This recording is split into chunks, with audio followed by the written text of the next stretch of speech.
కొరింథీయులకు రాసిన పత్రిక 12వ అధ్యాయం. మరియు సహోదరులారా, ఆత్మ సంబంధమైన వరములను గూర్చి మీకు తెలియకుండుట నాకు ఇష్టము లేదు. మీరు అన్యజనులై ఉన్నప్పుడు మూగ విగ్రహములను ఆరాధించుటకు ఎటు పడినా అటు నడిపింపబడుతారని మీకు తెలియను. ఇందుచేత దేవుని ఆత్మ వలన మాటలాడు వాడెవడను యేసు శాపగ్రస్తుడని చెప్పడనియు, పరిశుద్ధాత్మ వలన తప్ప ఎవడను యేసు ప్రభు అని చెప్పలేడనియు నేను మీకు తెలియజేయుచున్నాను. కృపావరములు నానా విధములుగా ఉన్నవి గాని ఆత్మ ఒక్కడే. మరియు పరిచర్యలు నానా విధములుగా ఉన్నవి గాని ప్రభు ఒక్కడే. నానా విధములైన కార్యములు కలవు గాని అందరిలోనూ అన్నిటినీ జరిగించు దేవుడు ఒక్కడే. అయినను అందరి ప్రయోజనము కొరకు ప్రతివానికి ఆత్మ ప్రత్యక్షత అనుగ్రహింపబడుచున్నది. ఎలాగనగా ఒకనికి ఆత్మ మూలముగా బుద్ధి వాక్యమును, మరి ఒకనికి ఆ ఆత్మను అనుసరించిన జ్ఞాన వాక్యమును, మరి ఒకనికి ఆత్మ వల్లనే విశ్వాసమును, మరి ఒకనికి ఆ ఒక్క ఆత్మ వల్లనే స్వస్థపరచు వరములను, మరి ఒకనికి అద్భుత కార్యములను చేయు శక్తియు, మరి ఒకనికి ప్రవచన వరమును, మరి ఒకనికి ఆత్మల వివేచనయు, మరి ఒకనికి నానావిధ భాషలను, మరి ఒకనికి భాషల అర్థము చెప్పు శక్తియు అనుగ్రహింపబడి ఉన్నవి. అయినను వీటిని అన్నిటినీ ఆత్మ ఒకడే తన చిత్తము చొప్పున ప్రతివానికి ప్రత్యేకముగా పంచి ఇచ్చుచు కార్యసిద్ధి కలుగజేయుచున్నాడు.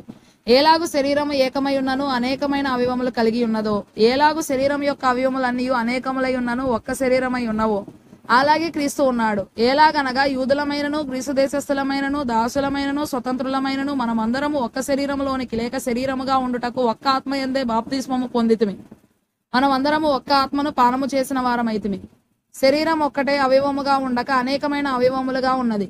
నేను చెయ్యి కాను గనక శరీరంలోని దానను కానని ఆదము చెప్పినంత మాత్రమున శరీరంలోనిది కాకపోలేదు. మరియు నేను కన్ను కాను గనక శరీరంలోని దానను కానని చెవి చెప్పినంత మాత్రమున శరీరంలోనిది కాకపోలేదు. శరీరం అంతయు కన్నైతే వినుట ఎక్కడ? అంతయు వినుట అయితే వాసన చూచుట ఎక్కడ? అయితే దేవుడు అవయవములలో ప్రతిదానిని తన చిత్త ప్రకారము శరీరములో నుంచెను. అవన్నీ ఒక్క అవయవం అయితే శరీరం ఎక్కడ?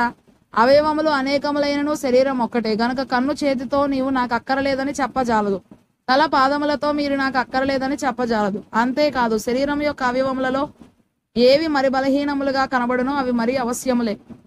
శరీరంలో ఏ అవయవములు ఘనత లేనివని తలంతుమో ఆ అవయవములను మరి ఎక్కువగా ఘనపరచుచున్నాము. సుందరములు కాని మన అవయవములకు ఎక్కువైన సౌందర్యము కలుగును. సుందరములైన మన అవయవములకు ఎక్కువ సౌందర్యం అక్కరలేదు. అయితే శరీరంలో వివాదము లేక అవయవములు ఒకదానినొకటి ఏకముగా పరామర్శించులాగున దేవుడు తక్కువ దానికే ఎక్కువ ఘనత కలుగజేసి శరీరమును అమర్చి ఉన్నాడు. కాగా ఒక అవయవము శ్రమపడినప్పుడు అవయవములన్నీ దానితో కూడా శ్రమపడును. ఒక అవయవము ఘనత పొందినప్పుడు అవయవములన్నీ దానితో కూడా సంతోషించును. అటువలే మీరు క్రీస్తు యొక్క శరీరమై ఉండి వేరువేరుగా అవయవములై ఉన్నారు. మరియు దేవుడు సంఘములో మొదట కొందరిని అపోస్తలుగాను, పిమ్మట కొందరిని ప్రవక్తలుగాను, పిమ్మట కొందరిని బోధకులుగాను, అటు పిమ్మట కొందరిని అద్భుతములు చేయువారిని గాను, తరువాత కొందరిని స్వస్థపరచు కృపావరములు గలవారిని గాను, కొందరిని ఉపకారములు చేయువారిని గాను, కొందరిని ప్రభుత్వములు చేయువారిని గాను, కొందరిని నానా భాషలు మాటలాడు వారిని గాను నియమించెను. అందరూ అపోస్తలులా? అందరూ ప్రవక్తలా? అందరూ బోధకులా? అందరూ అద్భుతములు చేయువారా? అందరూ స్వస్థపరచు కృపావరములు గలవారా? అందరూ భాషలతో మాట్లాడుచున్నారా?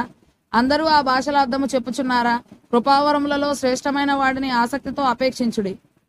ఇదియుగాక సర్వోత్తమమైన మార్గమును మీకు చూపుచున్నాను.